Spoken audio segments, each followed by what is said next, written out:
regardless of my criticisms of Twitch or my immediate criticisms of Dan Clancy, I think that, like, for example, I don't like that he streams so much. But yeah, Twitch CEO explains how they deal with high-profile bans after Hasan's suspension. Oh damn, that's crazy. He did that. That's cool. Let me see. We got Tornado Watch as well. I don't understand why they're doing the Voice of America thing. But anyway, let's get started on this. Twitch CEO explains how they deal with high-profile bans after Hasan's suspension. Twitch CEO has admitted it's tricky at times when it comes to banning streamers and has also lifted the lid as to whether he has the power to suspend channels. Twitch bans have been a hot topic within the live streaming community. Streamers have called on Amazon-owned platform, blah, blah, blah, blah, blah. Speaking to Business Insider's Peter Kafka for his channel's podcast, Clancy revealed that some bans are tricky to do. On a VOD platform like YouTube, you can edit something or take something down. It's hard to sit there and talk for 6 hours straight and not step over the line, he said.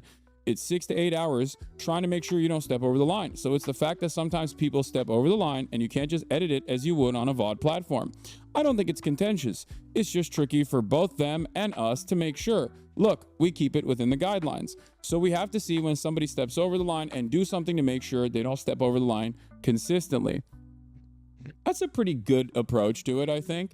Obviously, people will not take this seriously because they've already made up their minds on Dan Clancy specifically and also Twitch specifically. I will say, like, regardless of my criticisms of Twitch or my immediate criticisms of Dan Clancy, I think that, like, for example, I don't like that he streams so much. Okay? That's one thing that that's my own personal opinion. You might not agree with it, right? I'm not like the biggest fan of that because I feel like you're opening yourself up to a lot of attacks in general, right? And yet him doing streams, unironically, I think, allows him to get a better understanding of the product and the content creators themselves and like what they go through. Does that make sense? There are some issues as far as like the app, you know, the Twitch app is like kind of garbanzo and they're trying to fix it. But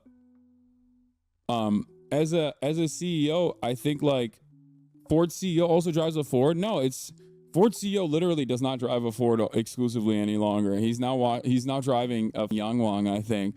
But yeah, as a CEO, it's still good to understand like the service that the platform is providing. For real, hilarious example to be wrong about. What? Anyway, the Twitch boss also noted that he personally does not decide on anyone's ban, be it hand one out or lift an existing suspension. We have a team that does that. It's not automated. I'll be aware of their decision for certain high-profile streamers, but it's not my decision because the whole point is to keep some degree of separation. That came off the back of being asked about Hasanimated recent 24-hour ban. It also was revealed by Twitcher Amaranth that Clancy did, however, get a shadow ban on her channel lifted. So they asked him about me getting hit with the 24-hour one. Yeah. Wow. We got guys.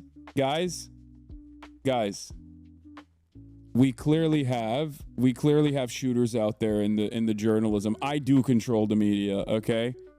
Streamers Hasan Piker, someone I'm familiar with. I've interviewed him. He's got a caustic edge to him. Yep. He was recently suspended. That's a cool way to. Damn. He said I got a caustic edge to me. I like that. Damn. Journalism is not dead, folks. Wow. This guy. Let's see what he says. Point about healthcare. He was sort of extending a metaphor that involved killing Rick Scott, the U.S. Senator. He wasn't calling on people to kill Rick Scott. But he's making a metaphor. He was suspended. Apparently, he's been suspended multiple times. First of all, how does that work? How do you get suspended at Twitch? Do you get? Damn, I can't believe an adult in the media who. I cannot believe that an adult journalist in the media who has spent a good deal of time studying communication, using language, covering the news, did not have the same exact attitude as like a Libs of TikTok or a Asmongold on this issue. But of course, those are the guys who are gay and woke and wrong, and the based patriots are the dudes who don't leave their homes with YouTube channels. And it's not just Asmongold. I'm talking about like the way that a lot of Americans approach this issue nowadays, and their media consumption is like, no, every single person that's a nerd is wrong, and you know, they're just like, they have a secret political perspective and they're woke, and that's why they're sheltering this person. Interesting. All right, Hamas Abi, renounce your citizenship. No, if US is so bad. I'm good, man. Thank you, though. Thank you for the suggestion. Yeah, I'm just shocked that this journalist would actually report on what truly happened instead of immediately being like, well, this terrorist guy, well, this freaking terrorist Hasan, okay? I call him Hamas Abi. Some people call him Hasan Abi. I call him Hamas Abi. Why the f*** is he still on the platform? Or, let alone, in the United States of America? As a journalist for Business Insider, I say, get him out of here. As a matter of fact, get him all out of here. Are you actually surprised, though? You apologized and admitted the words were hyperbolic? No, I was never surprised for being banned.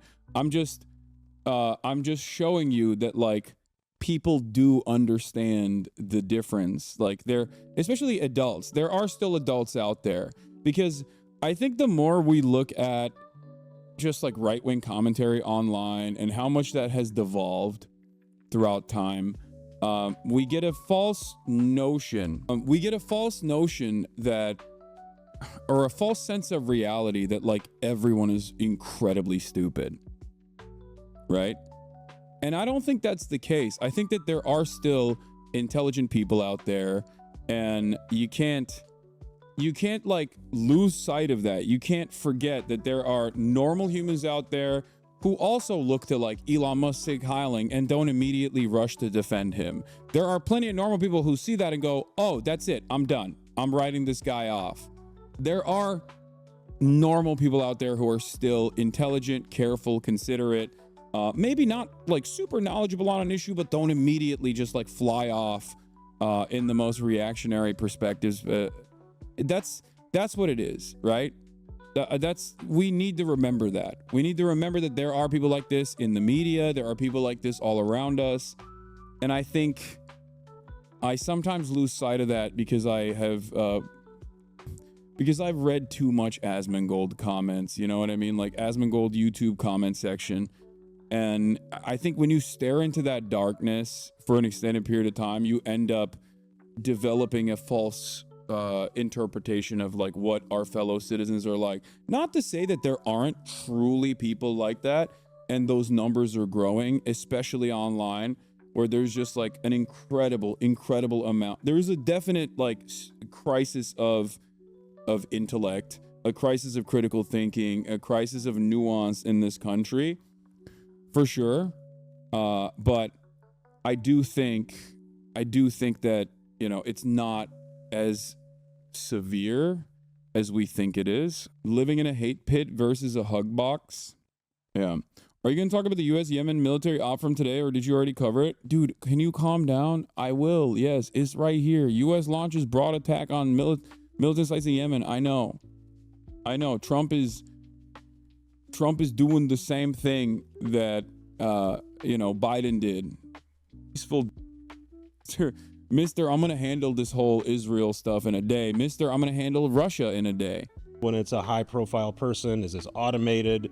How does that work? And how do you get reinstated? Yeah, so first of all, they're indefinite. I'm not indefinite. They're for a given period of time. They're not indefinite. It's sort of a timeout. It's a timeout. It's a timeout, so think of it like that, right? And all it is try to make sure people stay within the guardrails, right? And so the idea, of course, is, look, if someone goes outside the guardrails a little, give them a little bit of timeout. So then it's like, okay, I'm going to work hard to stay within, the community guidelines.